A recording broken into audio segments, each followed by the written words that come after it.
C'est un cours qu'on va faire ce soir avec l'aide d'Hachem à la mémoire de mon père, Mordechai Ben Rahma,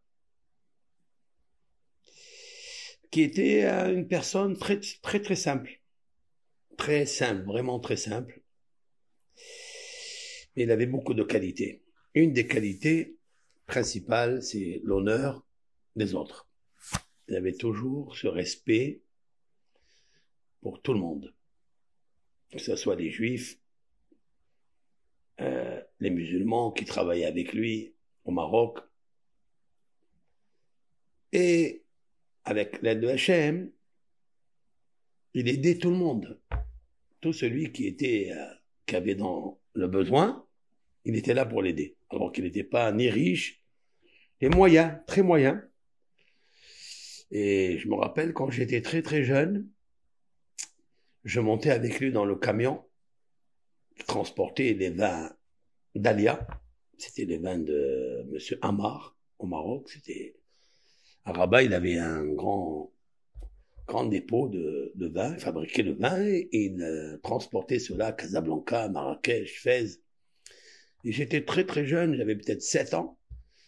Je me rappelle, je suis allé avec lui en voyage et tout le temps, tout ce qu'il achetait, paquet de cigarettes, quand il achetait un café, quand il achetait, d'abord il offrait à son intendant qui travaillait avec lui, il s'appelait Mustapha d'ailleurs.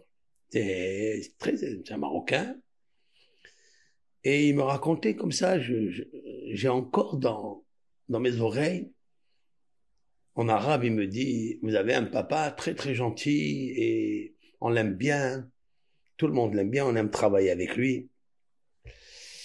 Et puis papa est devenu après, donc il est monté du Maroc, il est allé donc à Armentières, à Paris là-bas. Il était le chauffeur de bus des écoles de notre maître Rabbeinu. Rabbeinu, Gershon Livman, le maître de Rav Eliyahu Rumi, celui qui m'a marié, celui qui est... je vais vous montrer la photo. Attendez.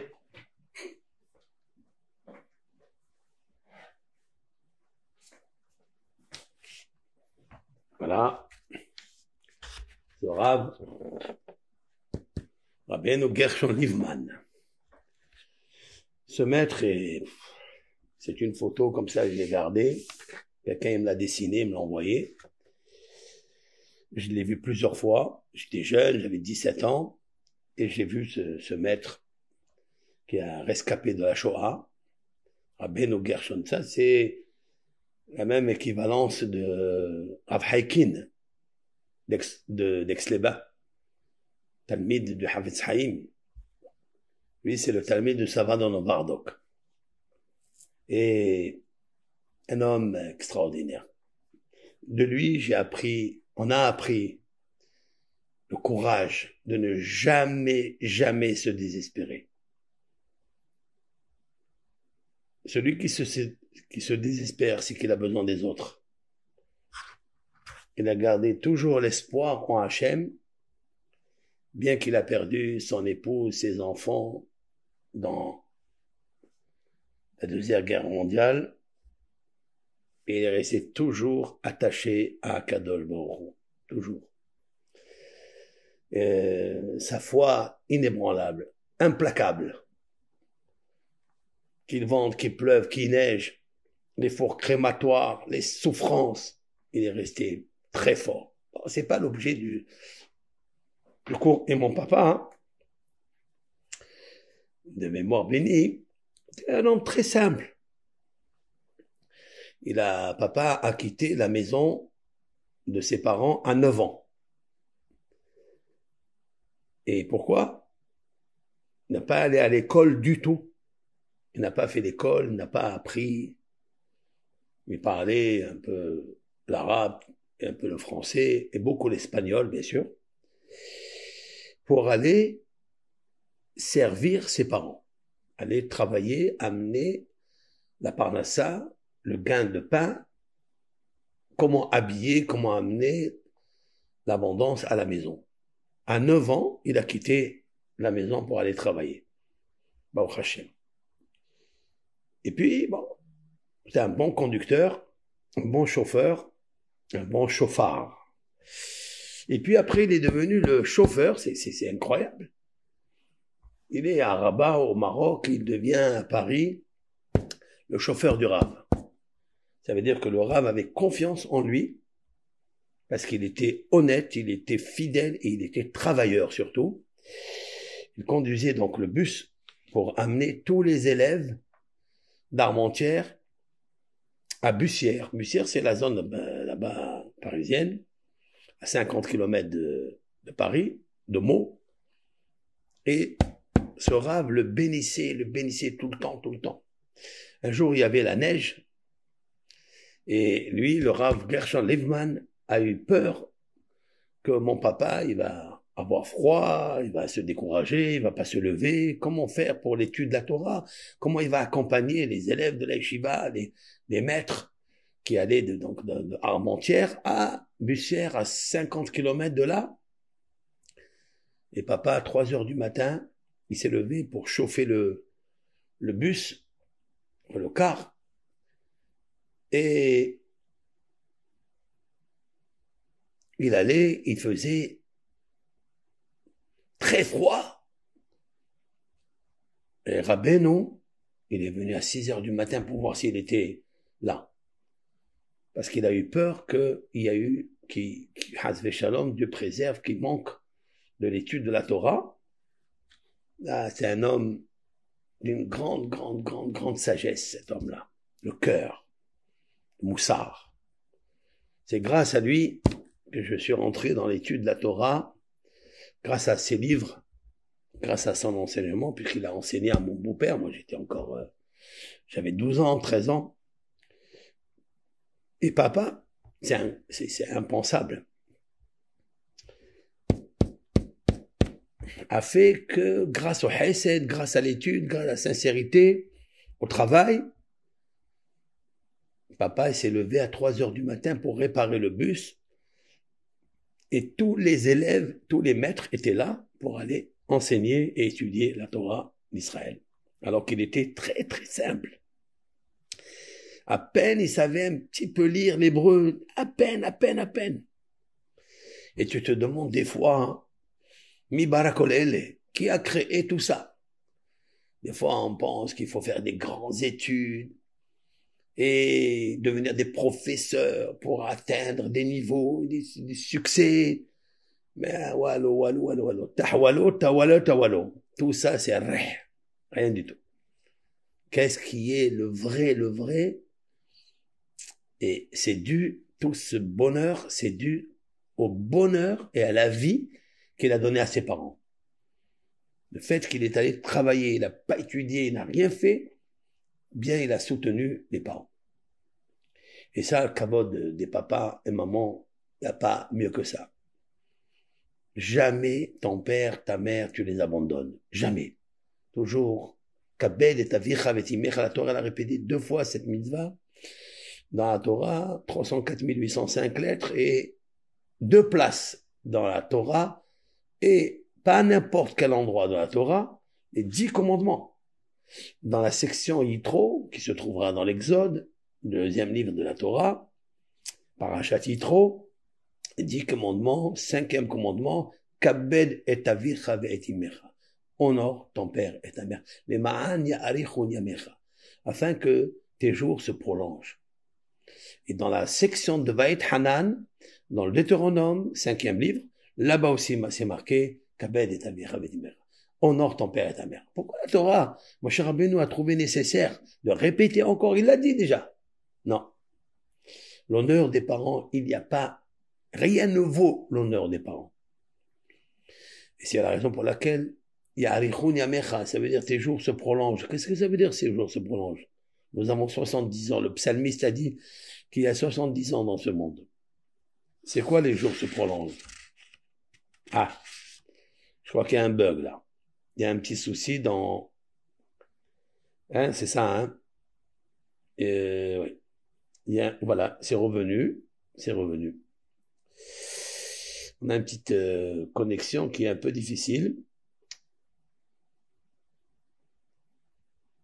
Avec l'aide d'Hachem, on prie que ça marche.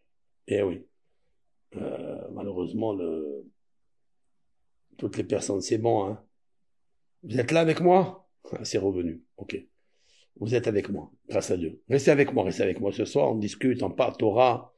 J'ai pas envie de dormir ce soir. Ce soir, je vais parler de papa et de faire le cours à sa mémoire, Be'ezrat Hashem.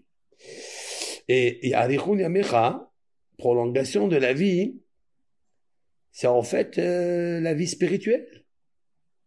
Voilà quelqu'un qui s'est occupé à 9 ans de ses parents, et puis par la suite, il a prolongé la vie. Pourquoi? Parce que vivre avec des rabbins comme ça, des tzaddikim, des vrais justes de ce monde, qui ont traversé des chambres à gaz, des fours crématoires, qui ont perdu leur tout, et ils sont restés à prôner, dévoiler, développer, manifester la bonté de Hachem, la lumière de Hachem, autant que juif, autant que Emouna, enfant d'Abraham, Yitzhak et Yaakov, nos patriarches, Moshe et Aaron.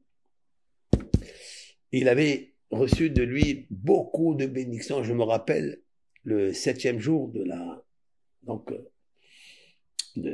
du décès de papa, puisqu'on fait le 7e jour, et il y avait, c'était en Israël, je me rappelle, il y avait beaucoup de rabbins qui habitaient en Israël, déjà qui sont partis de Paris, etc., et qui habitaient en Israël, un à Ashdod, l'autre à Beth Shemesh, à Herzliya, l'autre. Ils sont venus tous, ils ont dit, on ne peut pas oublier ce que votre papa, il a fait pour nous.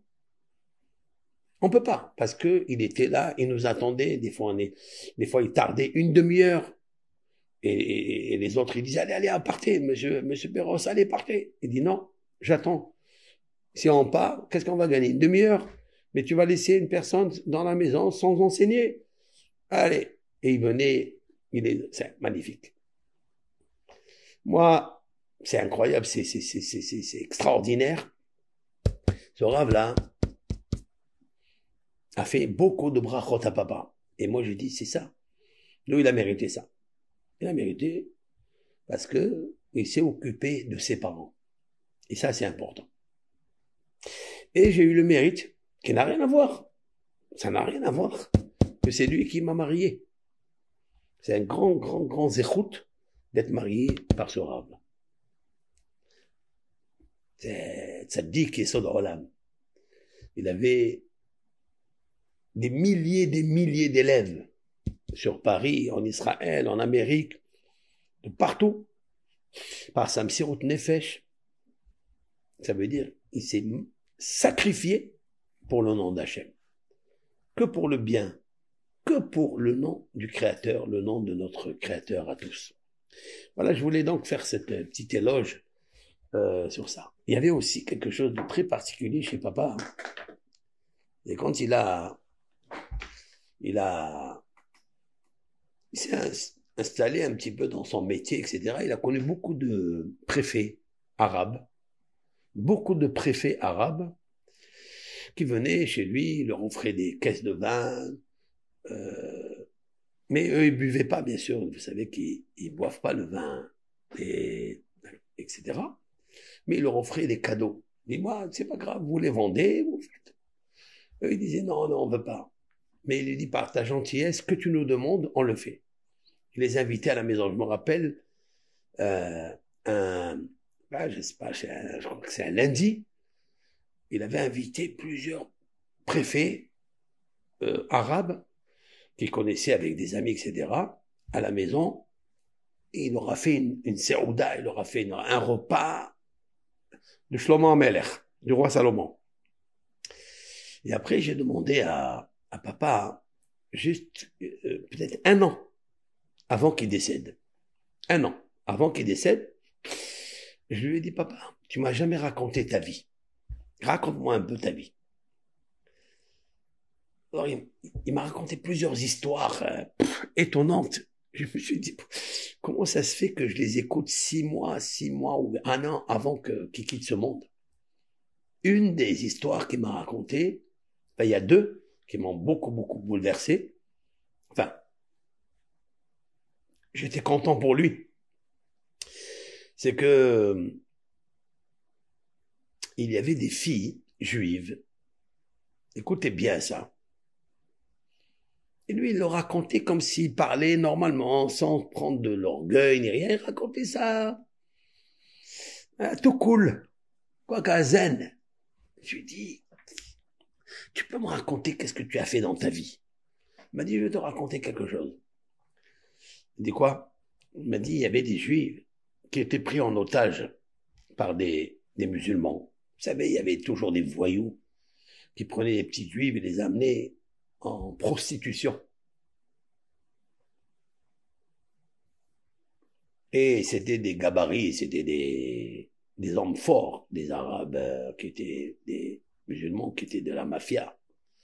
Ils prenaient ces filles, ils les rendaient prostituées, ils leur donnaient un peu de salaire, et les parents, ils sont venus chez lui, le voir, ils lui ont dit, mais monsieur, vous connaissez beaucoup la police, vous connaissez les préfets, etc. On appelle ça en arabe, le mqaddam. C'est celui qui, comme le préfet de la ville, etc.